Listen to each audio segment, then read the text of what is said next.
اعوذ باللہ من الشیطان الرجیم بسم اللہ الرحمن الرحیم السلام علیکم ورحمۃ اللہ۔ آپ کو پتہ ہے کہ پچھلی 3 کلاسز میں ہم نے عربی گرامر کے حوالے سے فعل کو شروع کیا تھا، اور فعل میں یہ تمام باتیں جو ابھی میں اسکرول ڈاؤن کر رہی ہوں وہ ہم نے سیکھی تھی۔ یہ کلاس نمبر 1 تھی، پھر یہ کلاس نمبر 2 جس میں ہم نے فعل کے بارے میں مزید اور چیزیں جانی تھی، اور اس کے بعد ہم نے کچھ اس طرح کی گردانے اور اس طرح کی ایکٹیویٹیز بھی کی تھی۔ اور پھر ہم نے کل والی کلاس میں جو 43 تھی کلاس، اس میں ضمائر اور افعال کو آپس میں جوڑا تھا، اور ہم نے کچھ گردانیں بھی سیکھی تھی الگ الگ حرکات کی بنا پر، جس کے بعد ہم نے کچھ مثالیں بھی دیکھی تھی۔ ٹھیک ہے، تو یہ ہماری کل والی کلاس تھی۔ آج کی کلاس ہے کلاس نمبر 44۔ اس کلاس میں بھی ہم وہی سب سیکھیں گے جو ہم نے پیچھے سیکھا ہے یا پیچھے سے سیکھ آئے ہیں۔ آپ سوچ رہے ہوں گے کہ کیا بار بار وہی باتیں، اب کچھ نیا بھی ہو، کچھ آگے بھی ہو۔ تو آج ہم انشاءاللہ آگے ہی چلیں گے، لیکن یہ پرانی باتوں کو ریوائز کرنا اس لیے ہمارے لیے اہم ہے تاکہ ہماری جو بنیاد ہے نا وہ مضبوط ہو جائے۔ دیکھیں، اگر ہمیں پیچھے سے کچھ بھی سمجھ میں نہیں آئے گا نا، تو آگے ہم جتنا بھی چلتے جائیں وہ سب ضائع ہوگا، وقت کا ضیاع ہوگا، پھر آپ کو دوبارہ سے سمجھنے کے لیے پیچھے ہی آنا پڑے گا۔ تو اس لیے ہماری بنیاد مضبوط ہو جائے تو پھر آگے بھی انشاءاللہ ہمارے لیے آسانی ہی ہوگی۔ آج ہم جس بارے میں پڑھیں گے وہ ہے جڑ حروف یعنی کہ روٹ لیٹرز اہمیت کیوں رکھتے ہیں۔ آپ کو یاد ہوگا کہ میں نے آپ کو کہا تھا کہ ہر فعل عربی زبان میں یا پھر 99 یا 98% فعل عربی زبان میں ایسے ہوتے ہیں کہ ان کے جو حروف ہوتے ہیں وہ 3 حروف پر مشتمل ہوتے ہیں، اور ان 3 حروف کو ہم جڑ حروف یا پھر روٹ لیٹرز کہتے ہیں۔ وہ روٹ لیٹرز اس لیے ضروری ہوتے ہیں کیونکہ ان روٹ لیٹرز کو جوڑ کر ہم آگے اور الفاظ بناتے ہیں۔ دیکھیں، یہاں پر میں نے مثال لکھی ہوئی ہے، ایک فعل اور دوسری فعل کی مثال ہے کاف تا با۔ اس کے جو روٹ لیٹرز ہیں وہ یہاں پر الگ کر لیں، کاف، تا اور پھر با۔ صحیح ہے، تو اس کاف، تا اور با کو اٹھا کر میں الفاظ بناتے جاؤں گی، پھر آپ دیکھیے گا۔ پہلے فا عین لام پر کرتے ہیں۔ فا عین لام پر میں اگر ماضی بناؤں تو یہ ہو جائے گا فعل، جس کا مطلب ہوگا اس نے کیا۔ ٹھیک ہے، فعل، اس نے کیا، یہ اس کا ماضی ہے۔ پھر اگر میں اس کا مضارع بناؤں، ویسے مضارع تو ہم نے ابھی تک پڑھا نہیں ہے، لیکن پھر بھی مثال کے لیے اگر میں مضارع بناؤں تو یہ ہو جائے گا یفعلو۔ یہاں پر آپ نے فا عین لام دیکھنا ہے، فا عین اور لام، تو یفعلو، فعل یفعلو۔ یہ جو فعل ہے اس میں بھی 3 حروف ہے، فا عین لام، اور یفعلو میں یا کو چھوڑ دیں کیونکہ یہ علامت مضارع ہے، یعنی کہ یہ شو کرتی ہے کہ یہ جو فعل ہے یہ مضارع میں ہے۔ مضارع آپ سمجھ رہے ہیں نا، یعنی کہ مضارع کو بھی ہم نے پڑھا نہیں ہے، بس اس کا فی الحال ترجمہ یہ کر لیں، یفعلو وہ کرتا ہے یا وہ کرے گا۔ ٹھیک، اور اس کے بعد ہمارے پاس لفظ ہے فاعل، اسی سے ملتا جلتا فاعل۔ صحیح ہے، فاعل کہا جاتا ہے۔ اس میں بھی اصل جو ہے نا فا عین لام ہے، یہ جو روٹ لیٹرز ہے نا فا عین لام، یہ اس پیٹرن پر ڈلا ہے۔ اگر آپ کسی بھی فا عین لام کو فاعل کے وزن پہ رکھیں تو اس میں مفہوم ہو جائے گا کرنے والا، جیسے فعل کا مطلب ہے اس نے کیا۔ صحیح، اور یفعلو کا مطلب ہے کرے گا۔ صحیح ہے، اور فاعل کا مطلب ہے کرنے والا، نوٹ کر لیں، فاعل کا مطلب ہے کرنے والا۔ اس کے علاوہ ایک اور ہمارے پاس لفظ ہے فاعل کے بعد مفعول۔ مفعول کا مطلب ہے کیا گیا، جس پہ کام کیا گیا ہو، مفعول، یعنی کہ اس کا لکھ لیں یہاں پر معنی کیا گیا۔ ٹھیک ہے، مفعول کیا گیا۔ پھر مفعل، اس کا مطلب یا پھر مفعل بھی ہوتا ہے ایک لفظ، اور مفعل بھی اسی سے بنا ہے۔ یہ بھی میم جو ہے نا، یہ آپ کو بعد میں پتہ چلے گا کہ یہ اس پیٹرن پر ڈالنے کی وجہ سے آیا ہے۔ یہ باتیں ابھی ہم نے سیکھی نہیں ہیں، ابھی ہم نے سیکھنی ہے۔ ابھی میں آپ کو صرف اتنا بتا رہی ہوں کہ جڑ حروف کی اہمیت کیا ہے۔ اب انہی جڑ حروف، یہ جو کاف تا با ہے، انہی جڑ حروف کو ہم ساتھ میں اٹھا کر ایک نئی چیزیں سیکھیں گے، نئی چیزیں یعنی کہ نئے الفاظ بنائیں گے۔ جیسے مفعل اور مفعل، ان دونوں میں پہلے فرق جان لیں۔ مفعل کا مطلب ہوتا ہے ذریعہ، کرنے کا ذریعہ، یعنی اوزار یا کرنے کا آلہ، یعنی کام جسے میں کر رہی ہوں اس کا آلہ کیا ہے۔ مثلا آپ کام کر رہے ہیں، جیسے اس نے کیا، اس نے کیا کیا، اس نے کوکنگ کی، تو اس نے کوکنگ میں کون سا آلہ استعمال کیا، کون سا سامان استعمال کیا، اسے مفعل کہا جاتا ہے۔ اور مفعل کہا جاتا ہے کام کی جگہ کو، کہ کام کہاں کیا گیا، صحیح؟ تو کام تو کیا لیکن وہ جگہ کیا تھی، کام کی جگہ کو مفعل کہا جاتا ہے۔ اسی طرح یہ جو کاف تا با ہے، اگر ہم اس کو اٹھائیں تو ماضی میں بنے گا کتب، یعنی کہ اس نے کیا، کتب۔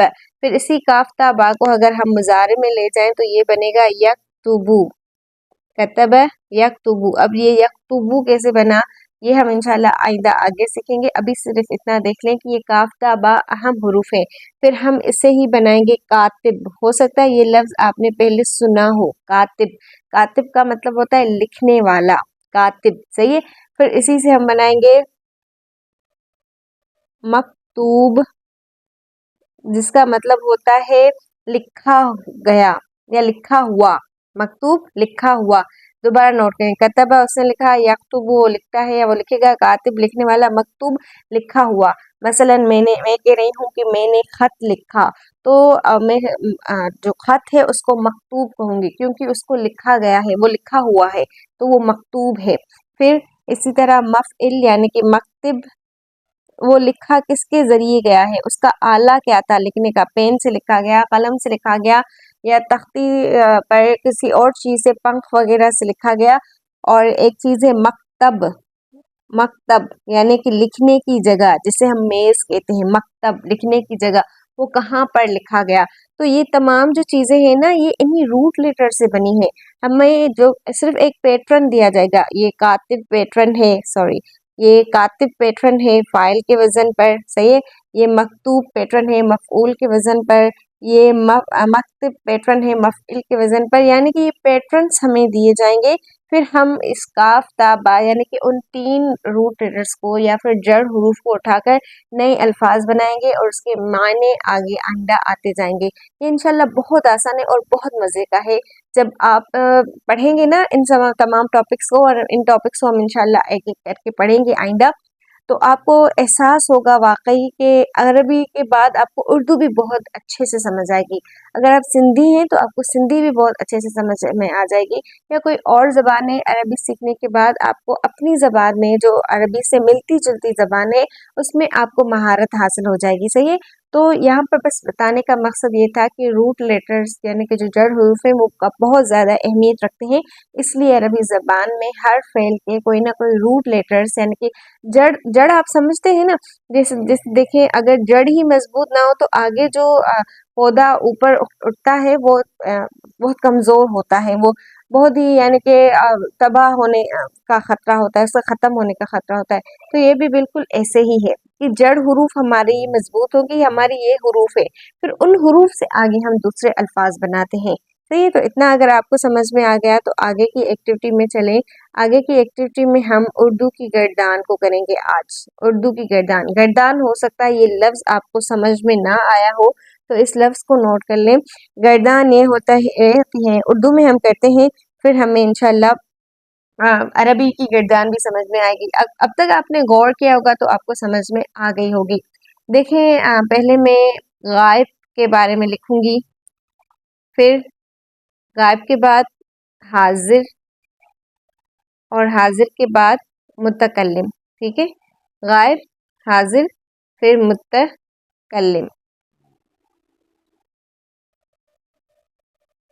اوکے۔ غائب کے لیے اردو کی میں گردان لکھ رہی ہوں، وہ گیا، وہ ہے، یہ وہ ہے اصل میں۔ یہاں پر گیا کی جگہ پر ہم کوئی بھی لفظ استعمال کر سکتے ہیں، مثلا اس نے سجدہ کیا، پھر ہم یہ نہیں کہیں گے وہ سجدہ کیا، اس نے سجدہ کیا، یا اس نے پیا۔ اچھا یہاں پر ہم یہ رکھ لیتے ہیں،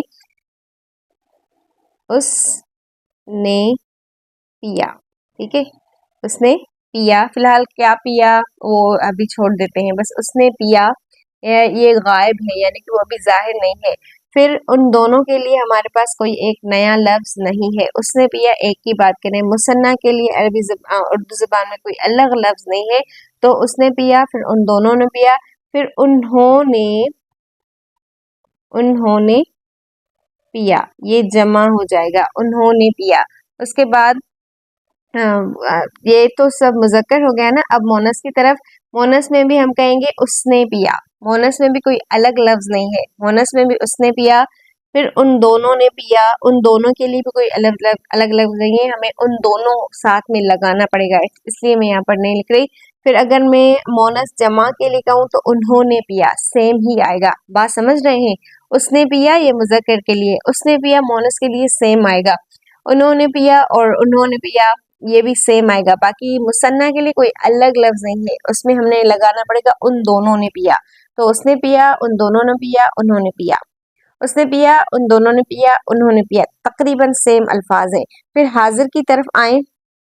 حاضر میں ہے تم نے پیا، تم نے پیا. اب یہاں پر پانی پیا، جو بھی پیا، بس وہ فی الحال چھوڑ دیں. تم نے پیا. پھر یہاں پر ہمیں مثنیٰ کے لیے کوئی الگ لفظ نہیں ہے، ہمیں لکھنا پڑے گا تم دونوں نے پیا. صحیح ہے؟ تم نے پیا، پھر تم دونوں نے پیا. اس کے بعد تم نے پیا یہ بھی تقریباً سیم ہے. اگر ہم یہاں پر سب لگا دیں، تم سب نے پیا، تو بات تھوڑی الگ ہو جائے گی. تم سب نے پیا. صحیح ہے؟ پھر تم نے پیا مونس کے لیے سیم. تم دونوں نے پیا تقریباً یہ بھی سیم. اور تم سب نے پیا یہ بھی تقریباً سیم. سیم وہی الفاظ ہم استعمال کرتے ہیں. متکلم کے لیے آئے گا میں نے پیا. صحیح ہے؟ میں نے پیا یہاں اور ہم نے پیا. مونس بھی یہی کہے گی اور مذکر بھی یہی کہیں گے، ہم نے پیا.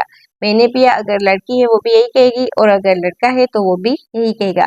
تو سمجھنے کی بات کیا ہے کہ اردو کی گردان میں تقریباً الفاظ وہی استعمال ہوتے ہیں. مثلا اگر میں گیا پر کہوں، وہ گیا، وہ دونوں گئے، وہ سب گئے.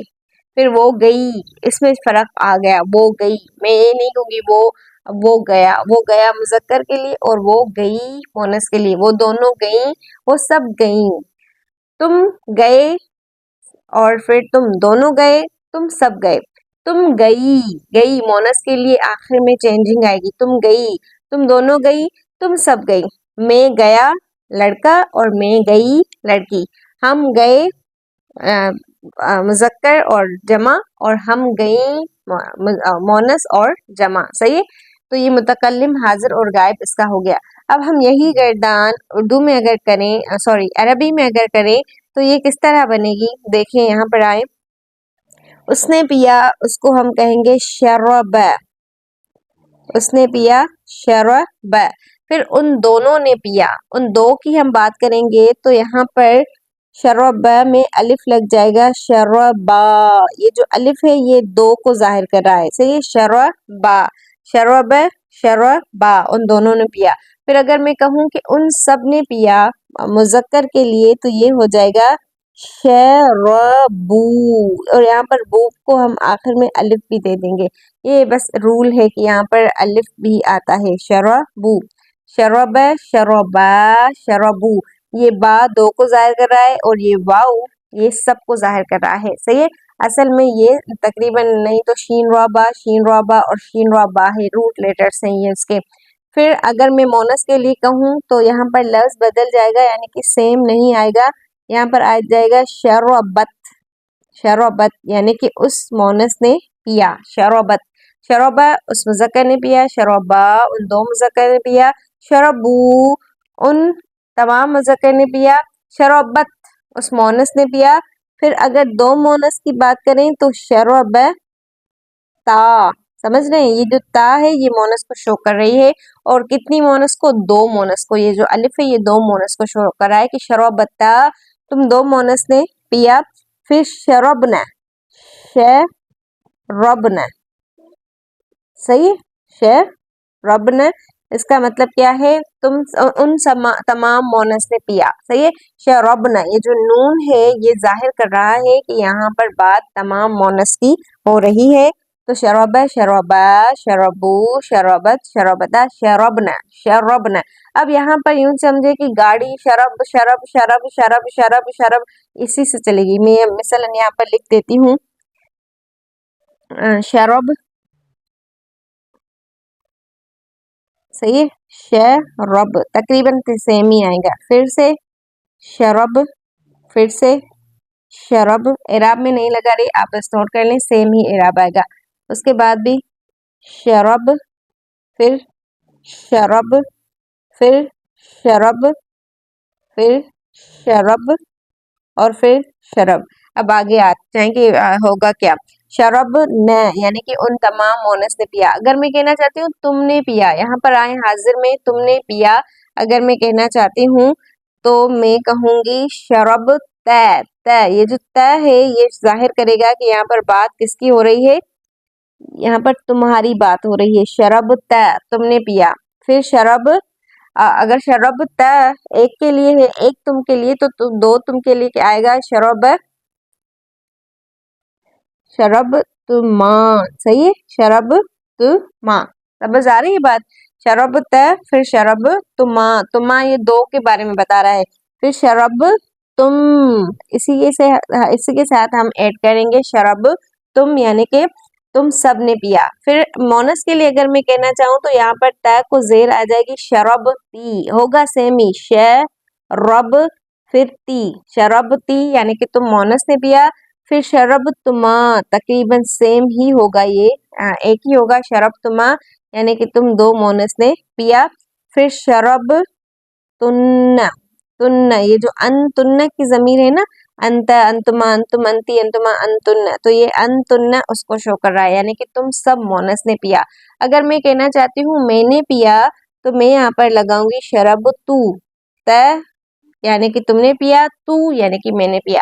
شرب تو میں نے پیا. پھر اگر میں ہم کے لیے کہنا چاہوں تو شرب نا. صحیح ہے. تو شرب شربا شربو, یہاں پر بھی نوٹ کر لیں کہ یہ جو با میں الف ہے یہ دو کے لیے بتا رہا ہے, یہ واؤ بھی تمام کے لیے بتا رہا ہے. یہ اس کے اندر جو ضمیر ہے ان دونوں کے اندر, جس کو میں یلو ہائی لائٹ کر رہی ہوں, شرب اور شربت, ان دونوں کے اندر ضمیر چھپی ہوئی ہے, اس سے ظاہر نہیں ہو رہی کسی بھی طرح سے. باقی یہ جو اس کے علاوہ تمام ہے ان کے اندر جو ضمیر ہے وہ ظاہر ہے. صحیح ہے. تو اس کے اندر شربت تا ظاہر ہے ضمیر, اور نون اس کے اندر ضمیر ظاہر ہے شربنا. باقی یہ شرب شرب تے شرب تما شرب تم شربتی شرب تما شرب تن شرب تو شرب نا. صحیح. تو یہ ہینڈ رائٹنگ کا تھوڑا پلیز کر لیجیے گا ایڈجسٹ. صحیح, کوشش کیجیے گا کہ آپ اپنے حساب سے بہت خوبصورت رائٹنگ لکھیں, لیکن یہ پوائنٹ یہی تھی. اگر پھر بھی سمجھ میں نہیں آ رہا مجھے, ایک تو امید ہے کہ انشاءاللہ سمجھ میں آ جائے گا, لیکن اب بھی سمجھ میں نہیں آ رہا تو آپ کمنٹ سیکشن میں پوچھ لیں یا پھر دوبارہ سے دیکھ لیں. انشاءاللہ اللہ تعالیٰ آسانی کریں گے ضرور. اب ہم آگے آخری ایکٹیویٹی ہماری آج کی, بالکل آخری, اور وہ یہ ہے کہ آپ نے ان کے اندر ملے جلے افعال ہیں, ان کے اندر آپ نے ضمائر تلاش کرنے ہیں. صحیح ہے, ضمائر تلاش کرنے ہیں. دوبارہ نوٹ کر لیں. قرأ یعنی کہ اس نے پڑھا, اس کے اندر ضمیر کو آپ تلاش کریں. صحیح ہے, یہاں پر آپ اس طرح کریں, یہاں پر ٹی لگا دیتی ہوں. اب آپ مجھے بتائیں کہ اس کے اندر جو ضمیر کون سی ہے. یہ پہلا صیغہ ہے, اس نے پڑھا. پھر سجدہ, اس کے اندر کون سی ضمیر ہے وہ یہاں پر لکھیں. مثلا میں یہاں پر لکھ رہی ہوں کہ اس کے اندر جو ضمیر ہے وہ چھپی ہوئی ہے, یعنی اس کے اندر یا اس کے باہر کوئی بھی ضمیر ظاہر نہیں ہے تو یہ چھپی ہوئی ہے, اس کے اندر ہی ضمیر ہے. صحیح ہے, اور یہ بس عربی کا رول ہے, اس کے بارے میں زیادہ آپ کو پریشان ہونے کی کوئی ضرورت نہیں ہے. اس کے علاوہ سجدہ, ان دونوں نے سجدہ کیا, ترجمہ میں بتاتی جا رہی ہوں. اب یہاں پر آپ نے لکھیں کہ ان دونوں نے سجدہ کیا تو کس طرح کیا, یعنی کہ سوری کس طرح نہیں کیا بلکہ وہ دونوں کہاں سے ظاہر ہو رہے ہیں کہ اس میں ہم دونوں کا ترجمہ کر رہے ہیں. تو یہاں پر اقلو یعنی کہ ان سب نے کھایا, تو ان سب کا ترجمہ میں کیوں کر رہی ہوں, یہاں پر آپ وہ لکھیں. پھر درست تم درست ہوئی, وہ درست ہوئی, یہاں پر غائب کی بات ہو رہی ہے اور مونس کی، وہ درست ہوئی. تو اس کے اندر بھی ظاہر ہے یا چھپی ہوئی ہے ضمیر، وہ آپ کو نوٹ کر لیں. پھر کتبتا، ان دونوں نے لکھا. لعبنا، ان سب نے کھیلا یا وہ سب کھیلی. کرم تو کیا ہے یہ؟ تو میں کا مفہوم دے رہا ہے یا تم کا مفہوم دے رہا ہے؟ یہ آپ سوچ لیں. صحیح ہے. پھر سمعت، اس کا بھی آپ پہلے ترجمہ کرنے کی کوشش کریں. سمع کہنا سننے کو کہا جاتا ہے. تو سمعت، یہ کیا شو کر رہا ہے؟ پھر تما، اس کے اندر کون سی ضمیر ہے؟ پھر تم، اور پھر تی، پھر تما، پھر تن، اور پھر نا. یہ آپ نے ضمائر کو تلاش کرنا ہے. میرا دل چاہ رہا ہے کہ میں آپ کو بتا دوں، لیکن اگر سب کام میں کروں گی تو آپ تو بس بیٹھے بیٹھے یہی کہیں گے نا کہ بس آسان ہے، آ رہا ہے. تو اس لیے آپ نے خود نے کوشش کرنی ہے. کوشش کریں کہ یہ ایکٹیویٹی ضرور کریں. بس یہ ایک ہی ہے، باقی میں نے اور ایکٹیویٹیز نہیں دی ہیں. تو اس لیے کوشش کریں، ایک تو اس کا ترجمہ کریں، دوسرے ان کے اندر ضمائر کو تلاش کریں. پھر ہم ملیں گے نئے لیکچرز کے ساتھ، اور آگے ہمارا انشاءاللہ یہ تمام کام بار بار ریوائز ہو گئے ہیں. آگے ہم انشاءاللہ ایک قدم آگے بڑھیں گے. السلام علیکم.